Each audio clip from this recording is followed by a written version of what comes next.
Hello Stampers, and thank you so much for joining me today. This is Laura Buechler of Inky Fingers Papercrafting, your independent Stampin' Up! Demonstrator in Nanaimo, BC. Today I'm going to show you this colorful, fun card made with the Wrapped in Plaid suite.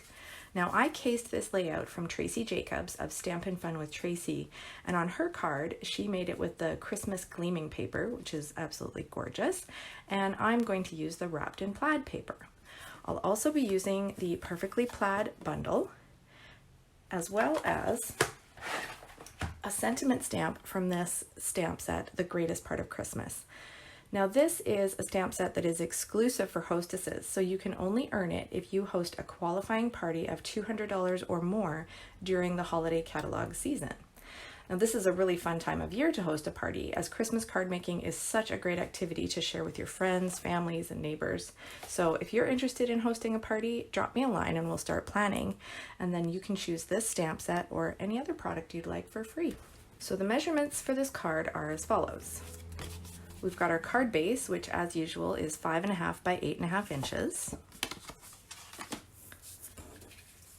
Then we've got these three rectangles. This first one is 2 5/8 by 4 inches. The next one is 2 3/8 by 3 3/4 inches. And then I've used one of my stitched rectangle dies to cut this white rectangle. I've used rectangle number 5, and I'll tell you more about that in a minute.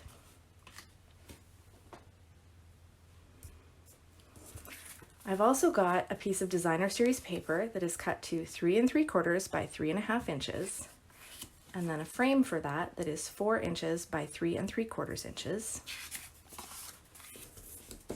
and a little strip of designer series paper that is 4 1/4 inches by 3/4 inch, and a cardstock frame for that, which is 4 1/4 inches by 1 inch. So I want to show you this trick about how I organize my rectangle dies, and I actually do this with all of my nested shapes dies. I trace them all out on a piece of paper, and then I label each one.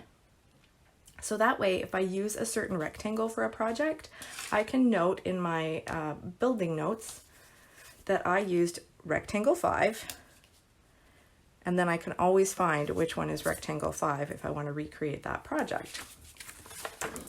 And I just keep this paper in the sleeve with my dies, so it's always there when I need it.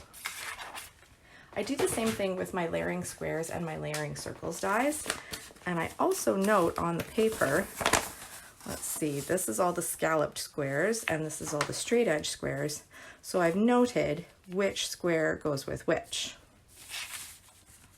Just saves me some work if I just do that once and then I don't have to wonder every time. It's already done for me.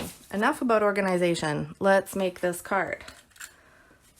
First, I'm going to layer up my DSP onto my cardstock frames.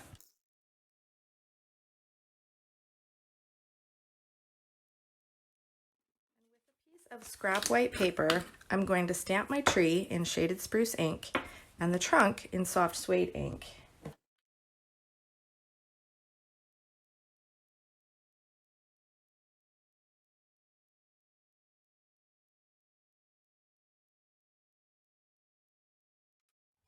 And use the Pine Tree Builder Punch to punch that out.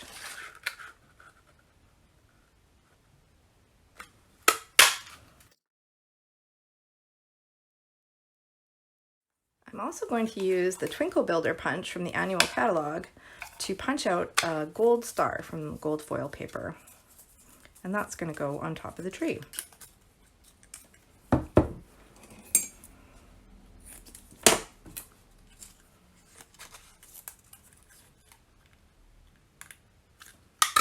And on my white rectangle, I'm going to stamp my sentiment in cherry cobbler ink. And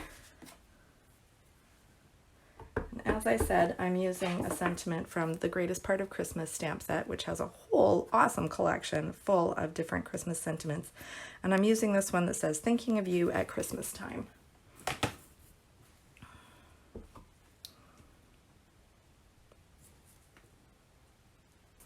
Now we're ready to put everything together.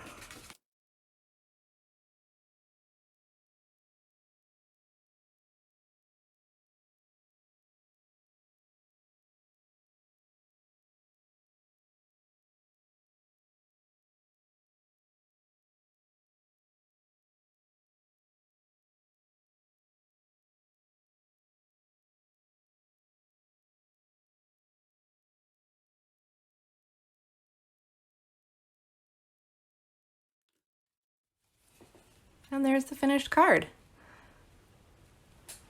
Now, I've said it before and I'll say it again, Stampin' Up! Bundles make it so easy for you to create a really gorgeous card really fast. And you're always going to save 10% when you buy the coordinating bundle products together, which in this case is the Perfectly Plaid bundle. And I love the flawless color coordination because you know that the shaded spruce in the paper is going to match the shaded spruce on the ink, and that's going to match the shaded spruce on the cardstock, and same with the cherry cobbler. It just makes it so easy. Now I've got a fabulous card to give to somebody at Christmas. Thank you so much for watching, everyone. I really appreciate it, and I hope you enjoyed this tutorial. Please drop me a comment below and let me know what you think. And if there's something specific that you want to learn about, please let me know. I'm always interested in your suggestions. Remember that you can purchase all the products shown on my website, inkyfingers.ca, and you'll also find more project tutorials, current promotional details and catalogs, my local workshop schedule, and the sign up for my monthly email newsletter. Now, if you're watching this on YouTube, I want to let you know that I have a Facebook page called Inky Fingers Papercrafting, where you can join a weekly card sketch challenge and win a prize from me. If you do place an order, please use the current Hostess code, which you can find on my website, because everyone who uses that code will get a free gift from me.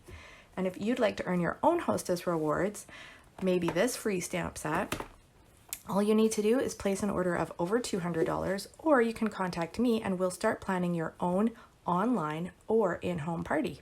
Drop me a line for more details. Have a great day, everyone, and happy stampin'. Bye!